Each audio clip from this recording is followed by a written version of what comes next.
Hi, ഇന്ന് നമ്മൾ news paper വെച്ചിട്ട് ഒരു അടിപൊളി ബാസ്ക്കറ്റാണ് ഉണ്ടാക്കാൻ പോകുന്നത്. അതിനായിട്ട് ആദ്യം തന്നെ ന്യൂസ് പേപ്പർ കുറച്ച് നമുക്ക് റോൾ ചെയ്തെടുക്കാം.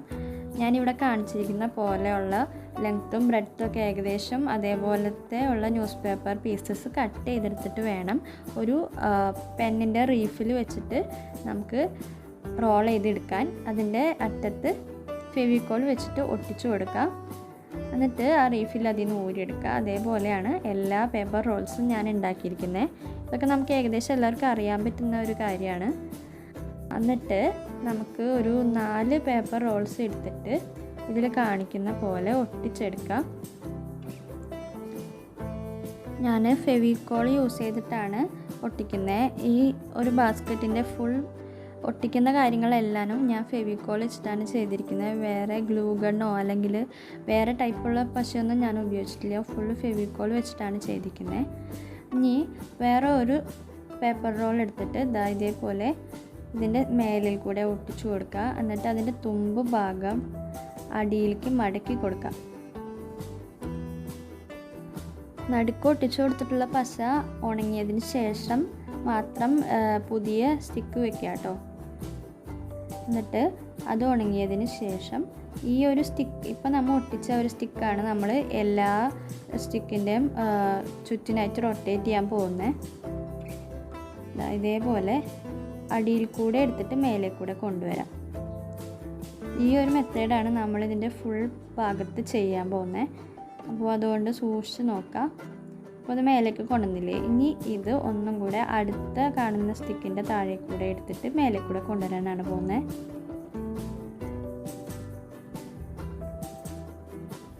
സ്ലോയിലാണ് ഞാൻ കാണിക്കുന്നത്. അതുകൊണ്ട് നിങ്ങൾ ചെയ്യുമ്പോൾ വീഡിയോ നോക്കി ചെയ്യാൻ കംഫർട്ടബിൾ ആയിരിക്കും. അപ്പോൾ ഏകദേശം ഇതേപോലെ തൊട്ടടുത്ത് കാണുന്ന ഈ ഒരു ക്ലോക്ക് വൈസ് ഡയറക്ഷനിലാണ് നമ്മളിപ്പോൾ ചെയ്യുന്നത്. തൊട്ടടുത്ത് കാണുന്നതിൻ്റെ അടുത്ത് കൂടെ മടക്കി മടക്കി കൊടുക്കുക. ഇതേ സ്റ്റെപ്പ് തന്നെ റിപ്പീറ്റ് ചെയ്ത് നമുക്ക് ചെയ്യാം. ഇപ്പോൾ ഒരു സ്റ്റിക്ക് കഴിഞ്ഞിരിക്കുകയാണ്. അപ്പോൾ നമ്മൾ അതിൽ കൂടെ വേറെ സ്റ്റിക്ക് ഒട്ടിച്ച് ചേർത്ത് കൊടുക്കുക. ഒട്ടിക്കാമെന്ന് ഇപ്പോൾ നിർബന്ധമില്ല. ടൈറ്റായിട്ട് കയറ്റി വയ്ക്കാൻ പറ്റുന്നുണ്ടെങ്കിൽ ഒട്ടിച്ചില്ലെങ്കിലും വലിയ പ്രശ്നമില്ല. അപ്പോൾ റോൾ ചെയ്ത് വരുമ്പോൾ ഒരു റൗണ്ട് കംപ്ലീറ്റ് ആയി നമുക്ക് കിട്ടും. ഇപ്പോൾ നമ്മൾ ഏകദേശം ഈ ഒരു പോർഷനിൽ നമ്മൾ എല്ലാ ഭാഗവും റൊട്ടേറ്റ് ചെയ്ത് വന്നിരിക്കുകയാണ്. ഇപ്പോൾ ഈ ഒരു ഭാഗത്ത് വരെ നമ്മൾ സെൻറ്ററിൽ ഗ്യാപ്പ് ഉണ്ടാവാൻ പാടില്ല. ഇനി നമുക്ക് എന്താ പറയുക, അടുത്ത ഒരു റൊട്ടേഷൻ തൊട്ട് സെൻറ്ററിൽ നമുക്ക് ഗ്യാപ്പ് കണ്ടു തുടങ്ങും. അതാണ് എൻ്റെ ഒരു ഡിസൈൻ സ്റ്റാർട്ട് ചെയ്യുന്നൊരു ഭാഗമാണത്. ഇപ്പോൾ സെൻറ്ററിൽ ഗ്യാപ്പ് വന്നിട്ടുണ്ടെങ്കിൽ ഒന്നും കൂടെ ടൈറ്റായിട്ട് ചെയ്ത് കൊടുക്കാം കേട്ടോ, അഴിച്ചിട്ട്. അപ്പോൾ ഞാൻ സെയിം സ്റ്റെപ്പ് തന്നെയാണ് റിപ്പീറ്റ് ചെയ്യുന്നത്. പക്ഷേ കുറച്ചും കൂടെ സ്പേസ് ഇടയിൽ കൂടി വരും. അപ്പോൾ അത് നിങ്ങൾ ചെയ്യുന്നത് ശരിയാണെങ്കിൽ അതേപോലെ സ്പേസ് കാണാൻ പറ്റും. അല്ലാന്നുണ്ടെങ്കിൽ എവിടെയെങ്കിലും തെറ്റി പോയിട്ടുണ്ടാവും. ഒന്നും കൂടെ ഒന്ന് റീസ്റ്റാർട്ട് ചെയ്ത് നോക്കാം. പിന്നെ ഈ ഒരു ഭാഗം തൊട്ടാണ് നമ്മൾ കുറച്ച് പൊന്തിച്ച് കൊണ്ടുവരേണ്ടത് കേട്ടോ. കയ്യിൽ പിടിച്ചിട്ട് ചെയ്യുക. നിലത്ത് വെച്ചിട്ട് ചെയ്യുകയാണെന്നുണ്ടെങ്കിൽ നമുക്കൊരു ഫ്ലാറ്റായിട്ടുള്ളൊരു സംഭവമാണ് കിട്ടുക. അപ്പോൾ ജസ്റ്റ് ഒന്ന് പൊന്തിച്ച് കൊടുക്കാം. അപ്പോൾ നമുക്കൊരു പൊന്തിച്ച് കൊടുക്കാമെന്ന് ഉദ്ദേശിച്ചത് ഭയങ്കരമായിട്ട് അങ്ങോട്ട് പൊക്കി കൊടുക്കാമെന്നല്ല. നമ്മൾ ചുറ്റിച്ച് കൊടുക്കുമ്പോൾ ജസ്റ്റ് ഒന്ന് ഓട്ടോമാറ്റിക്കായിട്ട് ആ ബേസായിട്ട് വെച്ചിട്ടുള്ള സ്റ്റിക്സ് ഇല്ലേ, അതൊന്ന് പൊന്തിച്ച് വരും ഓട്ടോമാറ്റിക്കായിട്ട്. നമ്മുടെ തമ്പ് സെൻറ്ററിലാണല്ലോ പിടിക്കുന്നത്. അപ്പോൾ ഓട്ടോമാറ്റിക്കായിട്ട് ഒന്ന് റൗണ്ടായിട്ട് വരും അത്. അപ്പോൾ നിങ്ങൾക്ക് ഞാൻ ചെയ്യുന്ന കണ്ടാൽ തന്നെ മനസ്സിലായി. ഞാൻ പ്രത്യേകിച്ച് അങ്ങനെ എഫേർട്ടൊന്നും കൊടുക്കുന്നില്ല. പക്ഷേ ഓൾറെഡി അത് ഒരു റൗണ്ട് ഷേപ്പിൽ വരുന്നുണ്ട്. ഇതേപോലെ നമ്മൾ ചെയ്തെടുക്കാം. പിന്നെ ആദ്യമായിട്ടാണ് ഈ ഒരു ചാനലിൻ്റെ വീഡിയോസ് കാണണമെന്നുണ്ടെങ്കിൽ സബ്സ്ക്രൈബ് ചെയ്യാനും ബെല്ലൈക്കൺ ക്ലിക്ക് ചെയ്യാനും മറക്കരുത് കേട്ടോ. ഓക്കെ, അപ്പോൾ നമ്മൾ അറ്റത്തെത്തിയിരിക്കുകയാണ്. ഏകദേശം ഈ ഇത്രയും നമ്മൾ ചുറ്റി കഴിഞ്ഞ് കഴിഞ്ഞാൽ നമുക്ക് അത് തുമ്പ് ഭാഗം ഒന്ന് കട്ട് ചെയ്തിട്ട് ഒട്ടിച്ചു കൊടുക്കാം. ഇപ്പോൾ നമ്മൾ ഈ ഉണ്ടാക്കിയിരിക്കുന്നത് ബാസ്ക്കറ്റിൻ്റെ താഴത്തുള്ള ഒരു പോർഷനാണ്. ഇതിന് ഏകദേശം ഇത്രയും വലിപ്പം മതി കേട്ടോ. അപ്പോൾ ഞാനിത് ഒട്ടിച്ചു കൊടുത്തിട്ടുണ്ട്. ഇനി ഇതിൻ്റെ ബാക്കി വന്നിട്ടുള്ള സ്റ്റിക്സൊക്കെ ഒന്ന് കട്ട് ചെയ്ത് കൊടുക്കാം. കട്ട് ചെയ്തതിന് ശേഷം നമുക്ക് അവിടെ ഒരു പശ തേച്ചിട്ട് ആ ഒരു ഭാഗം ഉള്ളിലേക്ക് മടക്കി കൊടുക്കുക. ഉള്ളിലേക്ക് എന്ന് വെച്ച് കഴിഞ്ഞാൽ കുഴിഞ്ഞിരിക്കുന്ന ആ ഭാഗത്തേക്ക് മടക്കി കൊടുക്കുക. കുറച്ച് ടൈം എടുത്ത് ക്ഷമയോടുകൂടി ചെയ്യാം കേട്ടോ, അല്ലാന്നുണ്ടെങ്കിൽ കുറച്ച് നേരം കഴിയുമ്പോൾ അത് വിട്ടുപോരും. നന്നായി ഒട്ടിയെന്ന് ഉറപ്പ് വരുത്തിയതിന് ശേഷം അടുത്ത സ്റ്റെപ്പിലേക്ക് പോകാം. ഇതേപോലെ ഞാൻ ഒരെണ്ണം കൂടി ഉണ്ടാക്കിയെടുത്തിട്ടുണ്ട്. ഏകദേശം ഇതേപോലെ തന്നെ. ഇനി ഈ ഒരു ഭാഗം തൊട്ട് നമ്മളുടെ ബാസ്ക്കറ്റിൻ്റെ മെയിൻ പോർഷനാണ് ഉണ്ടാക്കാൻ പോകുന്നത്. ഇതുവരെ ഉണ്ടാക്കിയത് നേരത്തെ ഉണ്ടാക്കിയ സംഭവം തന്നെ. ഇനി ഇതിൽ നമ്മൾ ചെയ്യുന്നതെന്ന് വെച്ചാൽ കുറച്ചും കൂടി വലിയ സ്റ്റിക്സാണ് ഞാൻ ബേസായിട്ട് കൊടുത്തിട്ടുള്ളത്. ഇനി ഇപ്പോൾ നമ്മൾ ഇത്രയും നേരം പൊക്കിയാണല്ലോ കൊടുത്തിരുന്നത്, ഇനി നമുക്ക് ഫ്ലാറ്റാക്കി കൊടുക്കണം. അപ്പോൾ ഞാൻ കാണിക്കുന്ന പോലെ ഒന്ന് പരത്തി കൊടുക്കാം. ബേസ് സ്റ്റിക്സ് ഒന്ന് പരത്തി കൊടുത്തതിന് ശേഷം ചുറ്റി കൊടുക്കാം. അപ്പോൾ അതൊന്ന് എന്താ പറയുക, തൊപ്പിയൊക്കെ ഇല്ലേ അതേപോലെ ഒന്ന് ഫ്ലാറ്റായിട്ട് വരും. ആദ്യം കുഴിയായിട്ട് പിന്നെ കുറച്ച് ഫ്ലാറ്റായിട്ട് അതേപോലെ റിപ്പീറ്റ് ചെയ്ത് ചുറ്റി കൊടുക്കാം. ഭയങ്കര ഫ്ലാറ്റ് ആവണമെന്നില്ല, ജസ്റ്റ് ഒന്ന് എന്താ പറയുക അത്രയും കുഴിയായിട്ട് വന്നിട്ട് ഒരു ചെറിയൊരു ബെൻഡ്, ഫ്ലാറ്റ് ബെൻഡ് അതേപോലെ കൊടുക്കാം.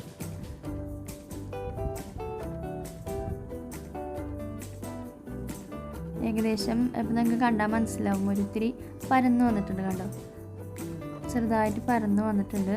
ആ ഒരു രീതിയിൽ വേണം വരാനായിട്ട്.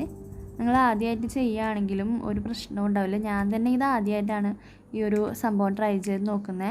അപ്പോൾ എനിക്കത് സക്സസ് ആയിട്ട് വന്നു. അപ്പോൾ നിങ്ങൾക്ക് എന്തായാലും പറ്റും. കാരണം എന്താ വെച്ചാൽ ഞാൻ ആദ്യമായിട്ടാണ് ഇങ്ങനെ ഒരു വീവിങ്ങിൻ്റെ ഒരു എന്താ പറയുക മെനഞ്ഞെടുക്കുന്ന ടൈപ്പ് ഒരു ബാസ്ക്കറ്റ് ഉണ്ടാക്കുന്നത്. അപ്പോൾ ആദ്യമായിട്ട് ഉണ്ടാക്കുന്നവർക്കൊക്കെ ഏകദേശം ശരിയായി തന്നെ വരും. അപ്പോൾ നിങ്ങൾക്ക് ട്രൈ ചെയ്ത് നോക്കാൻ മടിയൊന്നും വേണ്ട. ഓക്കെ, അപ്പോൾ ഞാനെൻ്റെ തുമ്പ് വശങ്ങളൊന്ന് വെട്ടിക്കൊടുത്തിട്ടുണ്ട്. നമുക്ക് എത്രത്തോളം വലിയ ബാസ്ക്കറ്റ് വേണം അതിനനുസരിച്ച് നമുക്ക് ബേസ് സ്റ്റിക്സ് മതിയല്ലോ. അപ്പോൾ അതേപോലെ ഞാൻ വെച്ച് കൊടുത്തിട്ടുണ്ട്. സെയിം സ്റ്റെപ്പ് തന്നെ കുറച്ചും കൂടെ റിപ്പീറ്റ് ചെയ്ത് കൊടുക്കാം. നമ്മൾ അടിയിൽ വെക്കാൻ വേണ്ടി ഉണ്ടാക്കിയതിൻ്റെ ഒരു മൂന്നിലൊരു എന്താ പറയുക അതിൻ്റെ ഒരു 3 ഇരട്ടി നമുക്ക് മേലിൽ വെക്കാനുള്ള ഭാഗം ഉണ്ടാക്കിയെടുക്കണം. നോക്കിയാൽ ഏകദേശം അതിനേക്കാളും ഒരു 3 ഇരട്ടി വലുപ്പമായിട്ടുണ്ട്. ഇതേപോലെ ഷേപ്പിൽ വേണം വരാൻ. ചെറിയ ഷേപ്പിൽ വ്യത്യാസം ഉണ്ടായാലും നമുക്കത് അഡ്ജസ്റ്റ് ചെയ്യാവുന്നതേ ഉള്ളൂ. ഇനി ഇതിൻ്റെ അറ്റത്തുള്ള വശം ഇതേപോലെ ഒന്ന് ബെൻഡ് ചെയ്ത് കൊടുക്കാം. അത്രയ്ക്ക് അങ്ങ് ഫ്ലാറ്റായി വന്നില്ലെങ്കിൽ നമുക്ക് കൈകൊണ്ട് ഇങ്ങനെ ചമർത്തി കൊടുത്തു കഴിഞ്ഞാൽ ആ ഒരു ഷേപ്പ് നമുക്ക് കിട്ടും. ഇനി ഇതിൻ്റെ അറ്റത്തുള്ളത് നമുക്ക് നേരത്തെ ചെയ്തതുപോലെ കട്ട് ചെയ്തെടുക്കാം.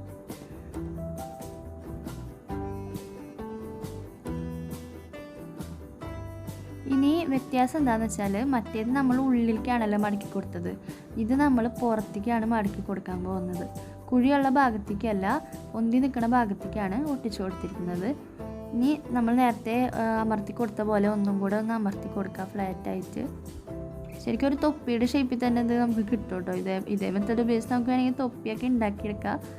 അപ്പോൾ നമ്മളെന്തായാലും ബാസ്ക്കറ്റിൻ്റെ മെയിൻ പോർഷൻ റെഡി ആയിട്ടുണ്ട്. ഇനി നമ്മൾ ചെയ്യേണ്ടതെന്ന് വെച്ചാൽ ഈ ഒരു പോർഷനിൽ ഇത് നമുക്ക് ഒട്ടിച്ച് കൊടുക്കുമ്പോൾ സ്ട്രെങ്ത് ആയിട്ട് നിൽക്കാൻ ഇവിടെ ഒന്ന് അമർത്തി കൊടുക്കാം കേട്ടോ. ഇനി ചെയ്യേണ്ടതെന്ന് വെച്ചാൽ ഈ ഒരു സംഭവം നമുക്ക് പെയിൻറ്റ് ചെയ്തെടുക്കാം. അത്യാവശ്യം നല്ല വൃത്തിക്ക് പെയിൻറ്റ് ചെയ്തെടുക്കാം. അതിന് ശേഷം നമുക്ക് ഒട്ടിച്ച് കൊടുക്കാം. ഞാനിപ്പോൾ യൂസ് ചെയ്തിരിക്കുന്ന പെയിൻറ്റ് എന്ന് വെച്ച് കഴിഞ്ഞാൽ താഴത്തെ പോർഷനിൽ പ്ലെയിൻ ബ്ലാക്ക് അക്രിലിക് കളറും പിന്നെ മേലത്തെ പോർഷനിൽ നമുക്ക് പേൾ ബ്ലാക്കുമാണ് ഉപയോഗിച്ചിരിക്കുന്നത്. പേൾ ബ്ലാക്ക് കളറിൻ്റെ ഒരു ഷൈനിങ് ഒക്കെ ഉണ്ടാവും. ഞാൻ കുറച്ച് വെള്ളം കൂടെ മിക്സ് ചെയ്തിട്ടാണ് കേട്ടോ ചെയ്തത്. രണ്ടും സെയിം കളർ ആവണ്ടല്ലോ എന്ന് വിചാരിച്ചിട്ടാണ് അതേപോലെ ചെറിയൊരു ഡിഫറൻസ് ഞാൻ കൊടുത്തത്. മറ്റേത് സാധാരണ നമ്മുടെ ബ്ലാക്ക് അക്രിലിക്, ഇതിന് ചെറിയൊരു ഷൈനിങ് ഉണ്ട്, അതാണ് പേൾ ബ്ലാക്ക് എന്ന് പറയുന്ന കളറ്. ഇതേപോലെ ഒന്ന് കുഴിയാക്കി കൊടുക്കാം കേട്ടോ. മറ്റേ താഴത്തെ ഭാഗത്തിൻ്റെ ഒരു എത്രത്തോളം പൊന്തി നിൽക്കണ്ടോ അതിനനുസരിച്ച് മാച്ച് ആവാൻ വേണ്ടിയിട്ടാണ് ഇങ്ങനെ നമ്മൾ ഒന്ന് കുഴിച്ചു കൊടുക്കുന്നത്. ഇനി നമുക്കിത് ഒട്ടിച്ചു കൊടുക്കാം. ലാസ്റ്റ് സ്റ്റെപ്പാണ്. അതും കൂടെ കഴിഞ്ഞാൽ നമ്മൾ ബാസ്ക്കറ്റ് റെഡിയായി. ഒട്ടിക്കുമ്പോൾ നമ്മൾ കറക്റ്റ് പൊസിഷനിൽ തന്നെ വെക്കുക കേട്ടോ. ചെരിഞ്ഞൊന്നും പോകാനില്ല എന്ന് ഉറപ്പ് വരുത്തുക. 2-3 സൈഡിൽ നിന്ന് നോക്കാം വെച്ചതിന് ശേഷം.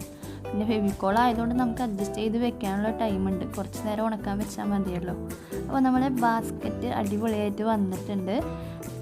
അപ്പോൾ ഈ വീഡിയോ ഇഷ്ടപ്പെട്ടിട്ടുണ്ടെങ്കിൽ എന്തായാലും സബ്സ്ക്രൈബ് ചെയ്യാൻ മറക്കണ്ട. ഇതുപോലെയുള്ള അടിപൊളി ട്യൂട്ടോറിയൽസ് ആയിട്ട് ഞാൻ നെക്സ്റ്റ് വീഡിയോയിൽ കാണാം. അപ്പോൾ ബെല്ലൈക്കൺ കൂടി ക്ലിക്ക് ചെയ്യാനായിട്ട് മറക്കരുത് കേട്ടോ. അപ്പോൾ ശരി, ഇനി നമുക്ക് നെക്സ്റ്റ് വീഡിയോയിൽ കാണാം. എല്ലാവർക്കും ബൈ.